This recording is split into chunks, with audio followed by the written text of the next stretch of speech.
لا الہ الا اللہ لا الہ الا اللہ محمد رسول اللہ نحمده ونصلي على رسوله الكريم اما بعد فاعوذ بالله من الشيطان الرجيم بسم الله الرحمن الرحيم رب اشرح لي صدري ويسر لي امري واحلل عقدة من لساني يفقهوا قولي رب زدني علما اللهم فقهنا في الدين ربي يسر ولا تعسر وتمم بالخير آمین یا رب العالمین۔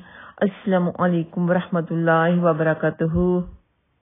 جی کیسے ہیں آپ سب؟ اللہ سبحانہ وتعالیٰ آپ کو خوش رکھے، خیر و آباد رکھے، کامیابیاں عطا فرمائے۔ تو آج کے 3 سوالوں میں سے پہلا سوال ہمارا یہ ہے کہ تقدیر کسے کہتے ہیں؟ اس کا جواب کہ ہر بات اور اچھی اور بری چیز کے لیے اللہ سبحانہ وتعالیٰ کے علم میں ایک اندازہ مقرر ہے، اور ہر چیز کے پیدا کرنے سے پہلے اللہ سبحانہ تعالیٰ اسے جانتا ہے۔ اللہ سبحانہ تعالیٰ کے اسی علم اور اندازے کو تقدیر کہتے ہیں۔ کوئی اچھی یا بری بات اللہ سبحانہ تعالیٰ کے علم اور اندازے سے باہر نہیں۔ تو بہت سے لوگوں کے دلوں میں یہ وسوسہ آتا ہے کہ جب ہماری تقدیر میں اچھا برا لکھ دیا گیا، ہمارا نقصان فائدہ لکھ دیا گیا، ہمارا نیک ہونا بد ہونا لکھ دیا گیا، تو ہم محنت کیوں کریں؟ تو محنت کرنے کی وجہ سے ہی اللہ سبحانہ تعالیٰ آپ کی تقدیر کو بدل دیں گے۔ محنت کیے بغیر کسی کو کوئی پھل نہیں ملتا، محنت کیے بغیر کسی کو کوئی پھل نہیں ملتا۔ محنت کرنے سے ہی آپ کو جنت ملے گی، محنت کرنے سے ہی آپ کی دنیا اور آخرت سنورے گی۔ اور یہ بھی اللہ سبحانہ تعالیٰ نے آپ کی تقدیر میں لکھا ہوا ہے کہ آپ فلاں محنت کریں گے تو جس کی وجہ سے آپ کے گناہ دور ہو جائیں گے، جس کی وجہ سے آپ کی پریشانیاں دور ہو جائیں گی۔ لیکن ہر اچھا برا اللہ سبحانہ تعالیٰ کے حکم سے ہی ہوتا ہے۔ سوال نمبر 2 ہے کہ مرنے کے بعد زندہ ہونے سے کیا مراد ہے؟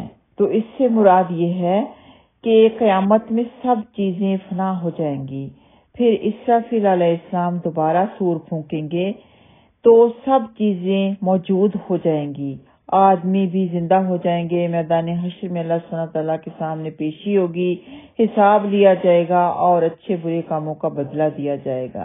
جس روز یہ کام ہوں گے اس دن کو یوم الحشر کہتے ہیں، یعنی جمع کیے جانے کا دن۔ یوم الجزاء اور یوم الدین یہ سب حشر والے دن کو کہتے ہیں۔ یوم الجزاء کا مطلب اور یوم الدین کا مطلب بدلہ دینے کا دن ہے، اور یوم الحساب یعنی حساب کا دن۔ یوم کہتے ہیں دن کو اور حساب کہتے ہیں حساب کو۔ آخری اور تیسرا سوال کہ حضرت محمد صلی اللہ علیہ وسلم نے 5 چیزوں پر اسلام کی بنیاد فرمائی ہے، اور ان میں فرشتوں اور اللہ سبحانہ تعالیٰ کی کتابوں اور قیامت اور تقدیر وغیرہ کا کوئی ذکر نہیں ہے، یعنی جن کو ہم 5 پلرز آف اسلام کہتے ہیں، تو ان کے اوپر ہی اسلام کی بنیاد ہے۔ یہ رکن ہر ایک مسلمان کو پورے کرنے ہوتے ہیں اس کی طاقت کے مطابق۔ لیکن اب سوال یہ ہے کہ ان میں فرشتوں، اللہ سبحانہ تعالیٰ کی کتابوں اور قیامت وغیرہ پر ایمان لانے کا کوئی ذکر نہیں ہے۔ جواب اس کا یہ ہے کہ ان 5 چیزوں میں حضرت محمد صلی اللہ علیہ وسلم پر ایمان لانے کا ذکر ہے، اور جب کوئی شخص حضرت محمد صلی اللہ علیہ وسلم پر ایمان لے آیا تو اسے آپ کی بتائی ہوئی تمام باتیں ماننی ضروری ہوں گی، اور اللہ سبحانہ تعالیٰ کی کتاب جو کہ حضرت محمد صلی اللہ علیہ وسلم لائے ہیں یعنی ان کے اوپر اتری ہے، اس پر ایمان لانا بھی ضروری ہوگا۔ یہ سب باتیں جن کا ایمان مصفل میں ذکر بھی ہے، اور سورۃ البقرہ کی آخری 2 آیات میں بھی ہم جب پڑھتے ہیں تو یہ ایمان لے کے آنا ہوتا ہے کہ آمن الرسول بما انزل الیہ من ربہ والمؤمنون۔ تو اللہ سبحانہ پر ایمان لے کے آنا، فرشتوں پر ایمان لے کے آنا، کتابوں پر ایمان لے کے آنا، تقدیر پر ایمان لے کے آنا، یہ جو 5 پلرز اسلام کے ہیں انہی میں شامل ہے۔